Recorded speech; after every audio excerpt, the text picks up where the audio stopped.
Hey, so today I'm going to be talking to you about abstraction. So how to abstract things, whether you're a painter, you're into drawing, you're into sculpting, and you want to get into abstraction, or you want to understand abstraction, and you don't really understand why. So today what I have is I pulled out some of my printed photographs, and I'm going to go through with you the different ways that I have abstracted these photographs, or have taken the photograph in as an abstract photograph. So there are 6 things that I'm looking for in abstraction. So you can have all 6 of these, or you can have a few of these. It's important to have more than just one, and usually you end up having more than just one. So the first one is texture, the second one is color, the third one is line, the fourth is sculptural depth, the fifth is movement, and the 6th is juxtaposition. Okay, so juxtaposition, if you don't know what that is, that's kind of like a contrast of things. So you want to be seeing, so in here in this photo, is I have the contrast of, the construction fence behind this natural dried plant. Okay, so it's contrasting it, it's juxtaposed in 2 ways. Okay, so the man-made with the natural, the hard lines with the textured organic forms here. So we see there's a little bit of movement here, and then we have the movement in the back, or that stability in the back. So I'm also one of the reasons I took this photograph was because I felt like I liked the juxtaposition of the color, that it added a different element. So let's go to the next one. Okay, so this photograph, it's interesting because when I took this photograph, it didn't, sometimes you take photographs and they don't turn out as how you want them to.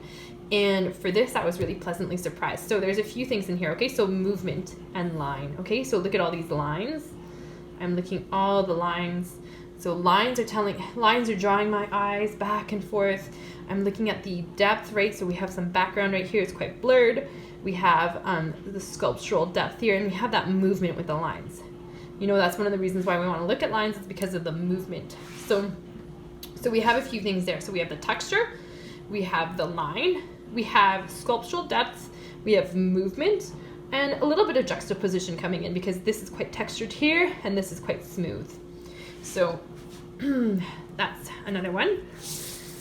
So this is a photograph of some grasses. Again, what I'm looking for, so I'm looking for that sculptural depth. So I've got some great depth right here, some depth right here that's coming. So like you see how it's really leaning in here, and it's really flowing, and there's a lot of movement in this photo. Like obviously every photo you're gonna have is gonna have texture. Some is gonna have less texture than other textures. There's not too many mixture of textures here. There's not really juxtaposition here. But what you are seeing is you're seeing line, you're seeing movement, and you're seeing sculptural depth, right? So a lot of movement, a lot of line. All right. Oh. So I don't typically take pictures of flowers because they just kind of end up being like a picture of a flower. But I was really drawn to these flowers because of the texture on the flowers. So I'm really looking at that. So here I'm really looking at the line and the texture. The texture of those flowers is really, you can't quite see it in this video, but they're really soft and fuzzy, and you can really kind of see it over here. And that's what drew me into taking a photograph of them, because they had so much texture, they had so much sort of depth to them. All right. Now, so this is, so you're thinking, why is this an abstract? It's an abstract because, I've cropped it in quite a bit. We can't see a lot of the scenery around it, and I could have cropped it in even a bit more. But so one of the reasons why I really like this photograph is the different textures. So I've got a lot of different textures. I've got a lot of sculptural depth here, right? So a lot of things moving. We have the water that's moving, so our eyes are going to follow along there, and then we're going to come back up here. We're going to see this texture here, and then we're going to look back at the woodland and think about how it's a little bit magical, right? A little bit like Tolkien. And then we're going to come back down here.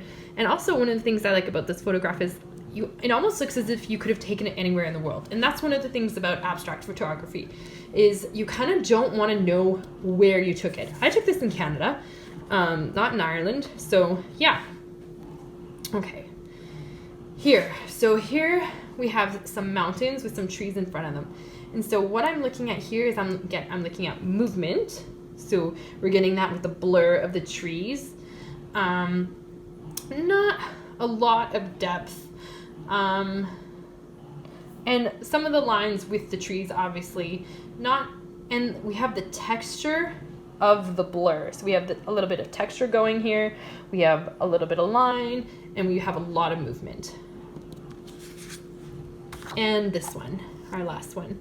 So here you're seeing, we're starting to see a lot of sculptural depth here, movement, a lot of texture, a little bit of lines, right? So our branches here are creating some of the lines for us. And some of this is the color as well. It's got a really gorgeous green, sort of minty green color. It's one of the reasons why I took it, because it was so fuzzy and it was so green, and the depth, right? I don't want to just be, if I had just taken it like this, it wouldn't have been as interesting.